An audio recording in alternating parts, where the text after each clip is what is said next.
Vamos embora, mais um vídeo aqui do Raiz Tricolor e a gente fala aqui nesse vídeo sobre a situação do John Arias e do Buangá. Eu acho que isso chama atenção bastante porque uma negociação paralisou para outra começar.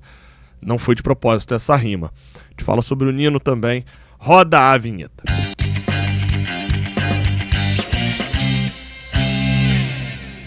Seja bem-vindo, você guerreiro de todo o Brasil, de todo o mundo. Aqui é o canal Raiz Tricolor. Eu sou Gabriel Amaral, sou jornalista, sou tricolor. Deixa o like aqui embaixo, se inscreva aqui no Raiz Tricolor e vamos embora para mais um conteúdo muito interessante de Fluminense. Deixa eu só dar um recado para a galera que tá chegando ainda nessa quarta-feira. A partir de 8 horas, 8h15 da noite, eu vou estar ao vivo com o Yuri Santana, meu amigo lá do canal do Puco. Tá falando sobre Bahia e Fluminense, é um canal sobre Bahia, a gente vai trocar aquela ideia marota sobre Bahia e Fluminense, tá? Eu vou deixar o redirect aqui pra você ir pra lá, mas você pode pesquisar canal do Puco, P-U-C-O, né? Puco. Você acha aí, vai lá e manda aquele famoso vim pelo Raiz Tricolor, já é? Vamos lá, tá? A gente abre aqui falando com uma notícia do Valentim Furlan, que é jornalista do UOL e do Estadão, né? Fala sobre o mercado da bola nesses portais. E ele colocou uma informação agora à tarde, depois que já tinha saído a situação em relação ao Palmeiras e o Nino, ele colocou a informação de que o Nino entrou em acordo verbal com o Fluminense. Até aí essa parte do acordo verbal já está em acordo verbal há um bom tempo. O Nino tem acordo verbal com uma galera do Brasil. E o que é acordo verbal? Meu amigo, liberou com o Zenit, a gente volta a conversar, pode ficar tranquilo. Isso é o acordo verbal, tá? Só que a informação de baixo a gente não tinha. Tricolor terá uma reunião nas próximas horas, ele soltou isso 5 da tarde. Tricolor terá uma reunião nas próximas horas com o Zenit pela liberação do zagueiro. Me chamou a atenção porque em São Petersburgo, neste momento, são 2 da manhã. Tô gravando isso daqui 7, quase 8 horas da noite. Então assim, ou essa reunião né? Ou então vai ser de madrugada aqui para pegar amanhã lá. Mas é a informação de um jornalista do UOL, né? Eu acho que eu nunca citei o Valentim Furlan aqui, mas o veículo tem ali a sua credibilidade também. Então, seria uma reunião com o Zenit. Importa nesse momento, toda a situação que importa é a situação com o Zenit. Quem conseguir o melhor acordo ou o primeiro acordo com o Zenit leva o Nino. O Nino tá desesperado para voltar pro Brasil, a gente já falou isso aqui 200 vezes. A preferência é do Fluminense? Mas ele tá desesperado para voltar pro Brasil. Se o Fluminense não chegar a um acordo em momento nenhum com a equipe do Zenit, o Nino volta. E aí eu falo que não dá para igualar o Nino ao John Arias, porque o Nino o Nino tava aqui há mais tempo, o Nino tem mais jogos, o Nino passou por mais coisas do que o John Arias passou aqui, em que pese ter saído antes. E outra, o Nino não fez promessas. O Nino não ficou fazendo promessas falando, olha, aqui no Brasil eu só jogo no Fluminense, eu vou voltar com certeza. Não teve essa. Então, é uma coisa que, o pior pra gente, neste momento, talvez o pior pra gente seja as negociações do Nino serem antecipadas para janeiro, ou para fevereiro agora. Porque financeiramente eu não sei a capilaridade financeira que o Fluminense tem para contratar agora e o Palmeiras tem um interesse muito forte no jogador. E competir financeiramente com o Palmeiras não vai rolar. Então esse é o perigo. Por quê? Pro Nino pode ser que a competição financeira não importe tanto, mas pro Zenit importa. E aí dificulta. O Zenit é complicado. Gabriel, mas aí pode fazer a mesma coisa que você cobrou do John Arias. O John Arias fez uma promessa. O John Arias disse que no Brasil ele com certeza voltaria ao Fluminense, que ele aprendeu a ser grato. Então, enfim, situações complicadas.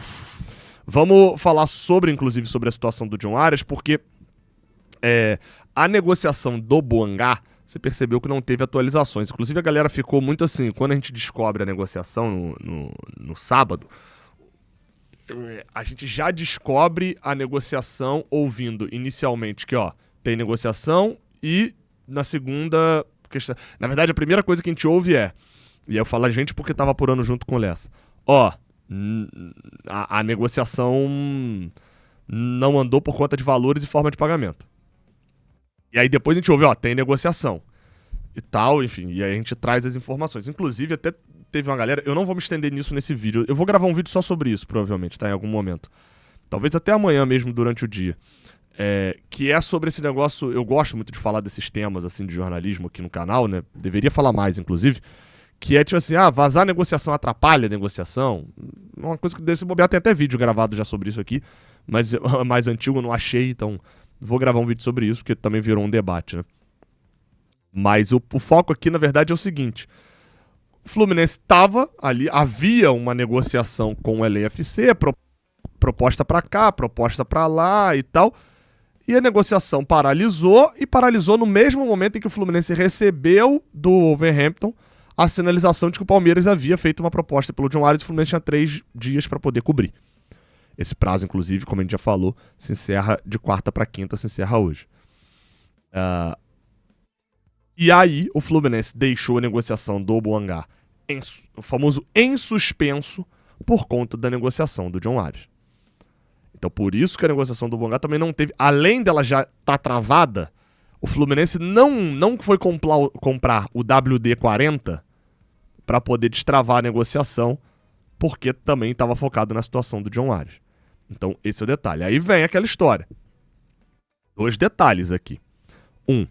Será que o LAFC vai estar de boa de voltar a negociar rapidamente depois? Ou será que não? Foi algo normal. Tava no meio meio de janela, se demora 2 dias, 3 dias para responder alguma coisa mesmo, fazer uma outra proposta, etc. A negociação não está em andamento ainda, algo do tipo. Segunda questão, eu até cheguei a postar isso lá na minha rede social, lá no Twitter, que é, sendo assim, o Arias não vindo, eu tenho opinião, e pelo que eu vi, a maioria também tem essa opinião. Eu não sigo a opinião da maioria, tá? Mas eu percebo, eu ouço, eu leio, né, no caso, os comentários de vocês. E não guio a minha opinião pela maioria, mas às vezes, pô, se eu tô sendo minoria, deixa eu tentar entender aqui se não sou eu que tô errado, né, de repente. Mas dessa vez a maioria tá até comigo na opinião de que o John Arias é que precisa fazer um esforço e não o Fluminense ter pago 14 milhões de euros para poder ele ficar fora do time 6 meses. Isso aí a galera tá concordando. Só que, de qualquer maneira, a gente sabe que torcida é um movimento irracional. O Denis Boangá já chega no Fluminense sem história nenhuma, tá? Se ele já chegasse por esse valor, ele já chegaria com um peso gigantesco de ser a maior contratação da história do Fluminense, como o Canóbio carregou durante um tempo. O peso imenso de ser o centroavante que vai resolver. O 9 que resolve. Mas ele não é 9. Meu amigo, ele tá chegando como 9. Eu não tô falando que eu vou botar esse peso nele. Eu tô falando que esse peso vai estar lá. E na primeira partida ruim, talvez não, mas na 10 jogos sem fazer gol, o peso vai vir. Não vem um ataque como era o ataque ao Lima, se o Lima jogar muito mal. O ataque é quintuplicado, desuplicado, sei lá como é que se fala. Duoplicado, sei lá. O ataque vai aumentar muito. Por quê? Porque é a maior contratação da história. Esse é o 9 que resolve. O cara não sabe fazer gol. O cara é pior que o Everaldo. O cara é pior que o Júnior Dutra. Atuações ruins já são muito mais cobradas. A pressão é muito maior. A cobrança por um desempenho positivo. Com essa história do John Arias, né, e aí assim, tá todo mundo agora concordando comigo, falando, pô, não, realmente, entre o Boangá e o Arias, não tem por que pagar esse valor todo no Arias, tá todo mundo concordando. Mas torcedor, meu amigo, não assina cheque, não assina contrato com a opinião dele, não. Passou 3 meses, o torcedor também assim, era pra ter trazido o Arias. E é isso, e esse é o formato torcedor. Eu diria que é o jogador que chega com a maior pressão no Fluminense. Eu não me lembro, vou usar o século aqui, porque eu não vou, né, ter referência lá de trás. Mas é o jogador com a mais pressionado no século do Fluminense. Não consigo ver o jogador que chegou com tanta carga de pressão, de maior contratação da história, de ser o cara que se ficamos esperando para poder resolver um problema de fazer gols.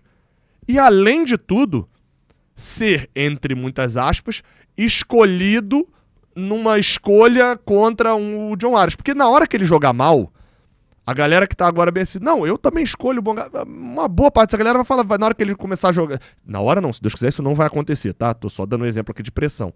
Se ele fica 3 jogos sem marcar, o cara já vai levantar o dedo e falar, aí, ó, escolheram esse ao invés de escolher o Arias. Isso é pressão. Isso é pressão. Claro, eu acho que vai dar certo, acho que o contexto dele acho que vai dar certo. Mas só analisando pressão, vai ser uma pressão que talvez a gente nunca viu ninguém no Fluminense assim.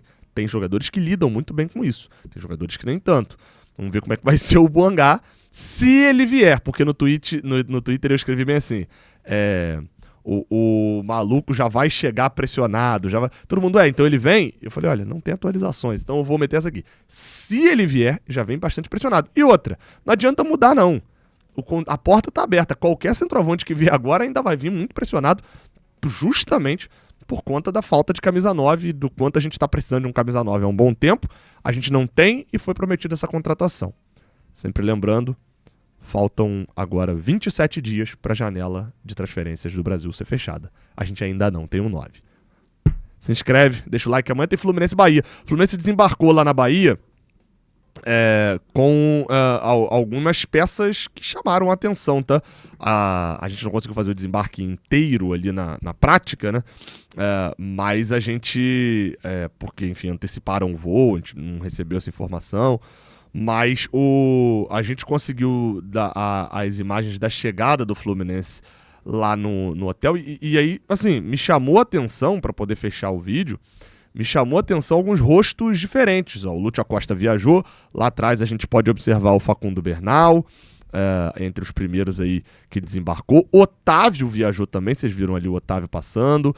O Lima, Guga, e aí a gente começa a não ver alguns jogadores. Lá atrás o Canóbio, aqui passando, lá atrás o James também agora, John Kennedy viajou, vocês vão ver que vai chegar o Igor Rabelo e o Martinelli vindo, Matheus Reis viajou também de contrato novo, renovado, Matheus Reis até 2030 agora, o Wesley Natan também viajou, René, Fábio, eu não vi alguns dos titulares, tá?